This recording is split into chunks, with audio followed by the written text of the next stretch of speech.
अस्सलाम वालेकुम। मैं हूं मोहम्मद सरफराज नाज।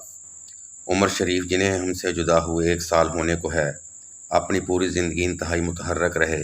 उनके चाहने वाले पूरी दुनिया में फैले हुए थे। ये उन दिनों की बात है जब हर फनकार पर्दा स्क्रीन पर आने को अपना अरूज तसव्वुर करता था।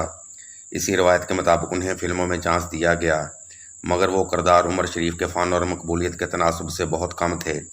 लिहाजा उन्होंने ज़ाती फ़िल्में बनाने का सिलसिला शुरू कर दिया और लाहौर में एक थिएटर भी किराए पर ले लिया। कमोबेश वो 1 दहाई तक लाहौर में फ़िल्म और थिएटर करते रहे। उन्होंने अपनी ज़ाती फ़िल्मों में कई रवायात मुतारफ़ करवाईं और खुलकर अपने फ़न का मुज़ाहरा किया। जो वाक़या मैं आपको सुनाने वाला हूँ, ये इस लिहाज से अनोखा और मुनफरद है कि पाकिस्तान फ़िल्म इंडस्ट्री में इससे पहले ना कभी हुआ था और ना अब तक हुआ है। यह वाक़या एक अदाकारा को गंजी करके फ़िल्म में पेश करना था। यह नामुमकिन सी बात थी, मगर उमर शरीफ ने इसे कर दिखाया। अगर आपने अभी तक मेरे चैनल को सब्सक्राइब नहीं किया तो मेरी दोस्तों से गुजारिश है कि मेरे चैनल को लाइक और सब्सक्राइब करते हुए बेल आइकन का बटन ज़रूर प्रेस कर दें।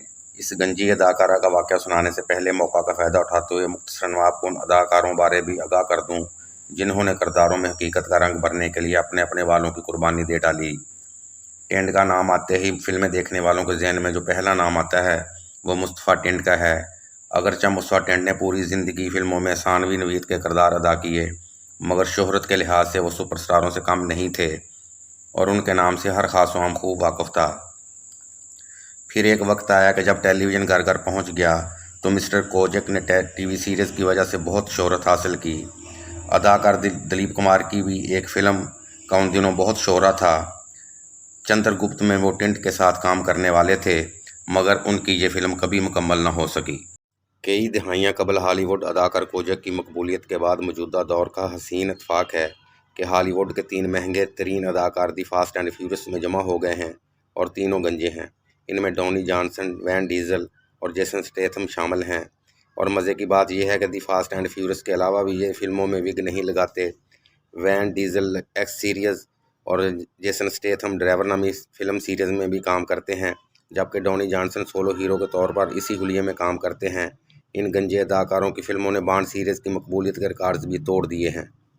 अपनी बात मैं पाकिस्तानी अदाकारों तक महदूद रखता हूँ ताकि प्रोग्राम ज़्यादा लंबा ना हो जाए।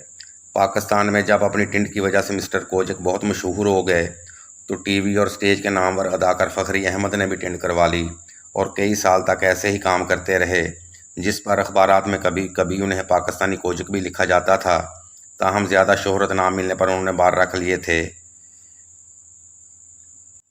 अदाकार सुल्तान राही ने विलन के किरदार के लिए फ़िल्म पहला वार में टेंड करवाई थी और फ़िल्म के पोस्टर पर उनकी ही तस्वीर थी। हालांकि इस फिल्म के हीरो शाहद थे और अपने दौर के मकबूल तरीन हीरो थे, मगर हदायतकार ने सुल्तान राही की टेंड को कैश करवाने के लिए पहला वार पर उनकी ही तस्वीर आवेज़ा की।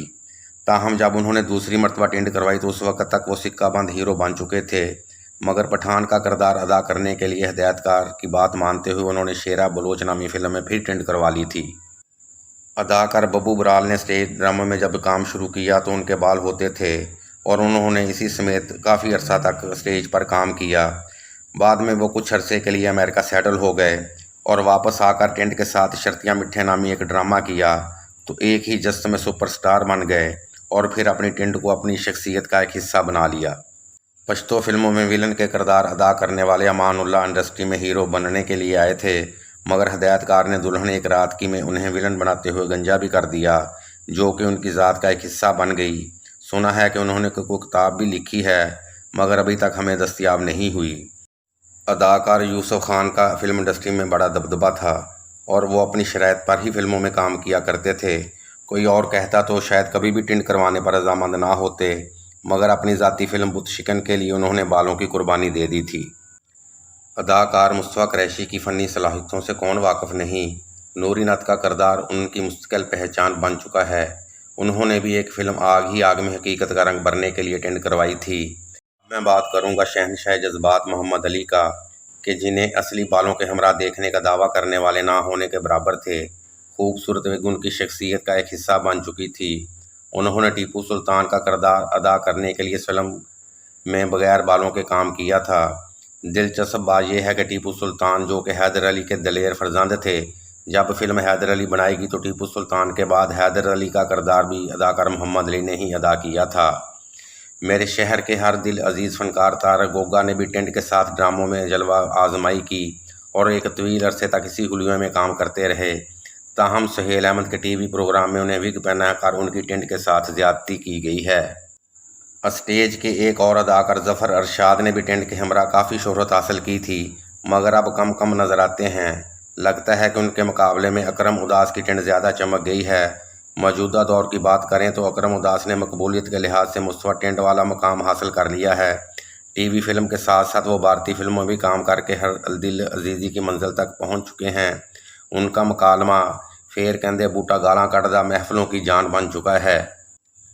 پاکستان میں سب سے زیادہ فرنگی مارکہ فلمیں لکھنے والے عبدالرحیم المعروف کردار اصل میں تو شاعر اور لکھاری تھے، مگر اداکار نہ ملا تو انہوں نے اپنی پہلی فلم جبرو میں ہندو بنیے کا کردار ادا کیا، اور ایسا کیا کہ اپنی موت تک وہ وہی 99% فلموں میں یہ کردار ادا کرتے رہے۔ جنون ہمارے ملک کا صف اول کا میوزک بینڈ ہے، علی عظمت اس کی پہچان ہے۔ ابتدا میں تو ان کے نہایت خوبصورت گانے بال ہوا کرتے تھے، مگر گزشتہ ایک دہائی سے انہوں نے صفا چٹ ٹینٹ کروا لی ہے اور یہ ان کی شخصیت کا ایک حصہ بن چکی ہے۔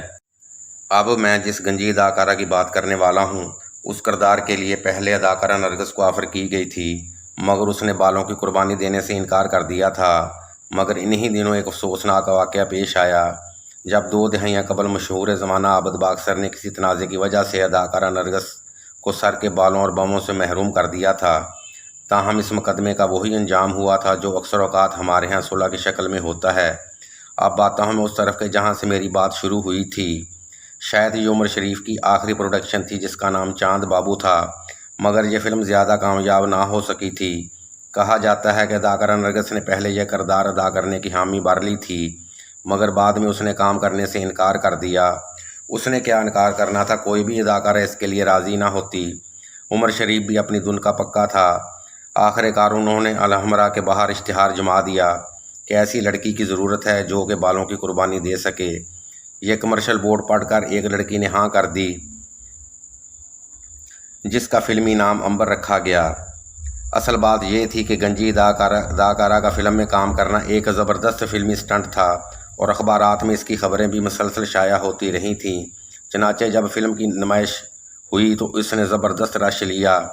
امبر کا کام بھی پسند کیا گیا، مگر اتنی زبردست قربانی کے باوجود کسی فلم میکر نے اسے دوبارہ موقع نہ دیا، تو 2 برس کے طویل انتظار کے بعد اس نے امبر خان کے نام سے اسٹیج ڈراموں میں کام شروع کر دیا۔ اب تو اس نام کی متعدد اداکاریں اسٹیج پر کام کر رہی ہیں، مگر چاند بابو والی امبر نہ جانے کہاں اور کس حال میں ہے۔ آخر میں اداکار رنگیلا اور ننا کا ذکر بھی کر دوں، جو قدرتی طور پر بالوں سے محروم ہو چکے تھے اور وگ لگا کر کام کرتے تھے، مگر رنگیلا نے اوریجنل حلیے میں بھی بہت سی فلمیں کی تھیں، جبکہ ننا ٹی وی سیریز الفنون میں وگ نہیں لگائی تھی۔ ان پر مقبولیت کی دیوی بڑھاپے میں وارد ہوئی۔ علی اعجاز کے ساتھ انہوں نے سینکڑوں فلموں میں ہیرو کے طور پر کردار ادا کیے، مگر جب خودکشی کی تو وہ اپنے اصل حلیے میں تھے۔